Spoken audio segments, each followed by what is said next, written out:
சமூக நலன் மற்றும் மகளிர் மேம்பாடு. தமிழ்நாட்டில் உள்ள அனைத்து பெண்களுக்கும் அண்ணனாகவும் தம்பியாகவும் இருந்து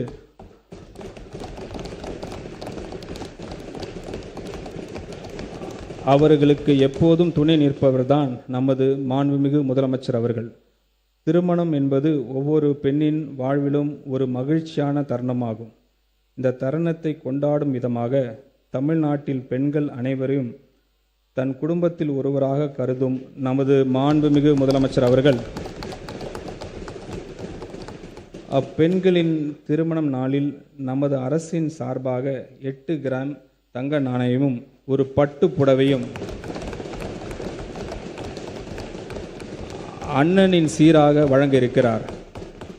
இத்திட்டத்தினை செயல்படுத்த திருத்த வரவு செல்ல திட்ட மதிப்பீடுகளில் 812 கோடி ரூபாய் நிதி ஒதுக்கீடு செய்யப்படுகிறது. நம்முடைய கொள்கை தலைவர் பெருந்தலைவர் காமராஜர் புதிய உணவு திட்டத்தை கொண்டு வந்து மாணவர்களின் வயிற்று பசியை மட்டுமின்றி கல்வி பசியும் போக்கினார். நண்பா மற்றும் நம்பிகள் மேல் பேரன்பு கொண்ட நம் மாண்புமிகு முதலமைச்சர் அவர்கள் முதலமைச்சரின் காலை உணவு திட்டத்துக்கு பெருந்தலைவர் காமராஜர் காலை உணவு திட்டம் என பெயர் வைத்து பெருந்தலைவருக்கு பெருமை சேர்த்துள்ளார். 6ஆம் வகுப்பு முதல் 8ஆம் வகுப்பு வரை அரசு மற்றும் அரசு உதவி பெறும் பள்ளி மாணவர்களுக்கு இத்திட்டத்தினை மாண்புமிகு முதலமைச்சர் அவர்கள் விரிவுபடுத்தியுள்ளார். தந்தை பெரியாரின் பிறந்த நாளான செப்டம்பர் திங்கள் 17ஆம் நாள் முதல் செயல்படுத்தப்பட உள்ள இத்திட்டத்தின் மூலம் கூடுதலாக 15,414 பள்ளிகளில் பயிலும் 15.14 லட்சம் மாணவர்கள் பயன்பெறுவர். இத்திட்டத்திற்காக திருத்த வரவு செலவு மதிப்பீடுகளில் 710 கோடி ரூபாய் நிதி ஒதுக்கீடு செய்யப்படுகிறது.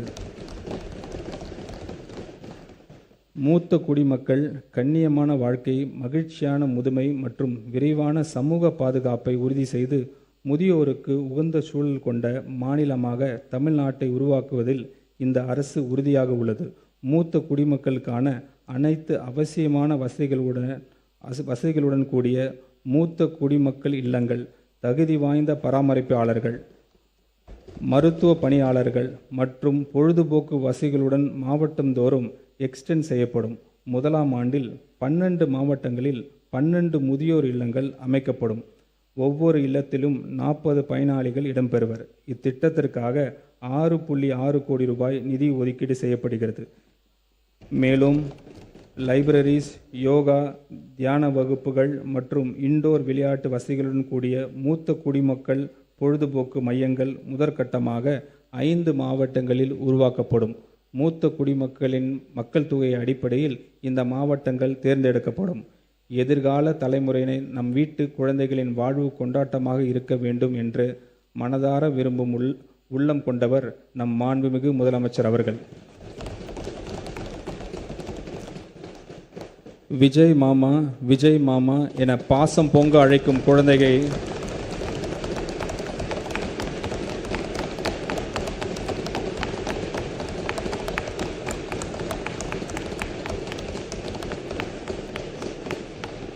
விஜய் மாமா, விஜய் மாமா என பாசம் அழைக்கும் குழந்தைகள் செல்வங்களை பற்றி நாள்தோறும் சிந்திப்பவர் நமது மாண்புமிகு முதலமைச்சர் அவர்கள். அக்குழந்தைகளை தினமும் வரும் அங்கன்வாடி மையங்களில் அவர்களுக்கான ஆரம்பகால பராமரிப்பு மற்றும் சேவையை நல்ல முறையில் வழங்கிடவும் வகையிலும் மையத்திற்கு வரும் குழந்தைகள் மகிழ்ச்சியுடன் ஆரோக்கியத்துடன் இருப்பதை உறுதி செய்திடவும் வகையிலும் பாதுகாப்பான குடிநீர், கழிவறைகள், மின்சார இணைப்பு உள்ளிட்ட அடிப்படை வசதிகளை உள்ளடக்கிய 500 அங்கன்வாடி மைய கட்டடங்கள் நடப்பாண்டில் கட்டப்படும். டிரான்ஸ்ஜெண்டர்களுக்கு திருநர்கள் சமூக மற்றும் பொருளாதார அதிகாரமளிப்பு உறுதி செய்யும் வகையில் தமிழ்நாட்டு திறன் மேம்பாட்டுக் கழகத்தின் TNSDC மூலம் பல்வேறு தொழில்களின் திறன் பயிற்சி வழங்கப்படும். மேலும் அவர்கள் தொழில் தொடங்குவதற்கும் நிலையான வாழ்வாதாரத்தை உறுதிப்படுத்துவதற்கும் மானியத்துடன் இணைந்து வங்கிக் கடன் வசதியும் வழங்கப்படும். நபர் ஒருவருக்கு அதிகபட்சமாக 50,000 ரூபாய் வரை சுயதொழில் மானியத்துடன் வங்கிக் கடன் பெற ஊக்குவிக்கப்படுவார்கள். சமூக மற்றும் குடும்ப சவால்களை எதிர்கொள்ளும் டிரான்ஸ்ஜெண்டர்களுக்கு பாதுகாப்பான தங்குமிடம், உணவு, ஆலோசனை மற்றும் மறுவாழ்வு ஆதரவு வழங்குவதற்காக 5 மாவட்டங்களில் அரண் தங்குமிடம் வசதிகள் நிறுவப்படும். மேலும் கல்வி, வேலைவாய்ப்பு, மருத்துவ சிகிச்சை, தேர்வுகள் மற்றும் பயிற்சி நிகழ்ச்சிக்காக பிற நகர்களுக்கு பயணம் செய்யும் திருநகர்களின் தேவைகளை பூர்த்தி செய்யும் வகையில் 15 மாவட்டங்களில் குறுகிய கால தங்கியிடம் வசதிகள் ஏற்படுத்தப்படும்.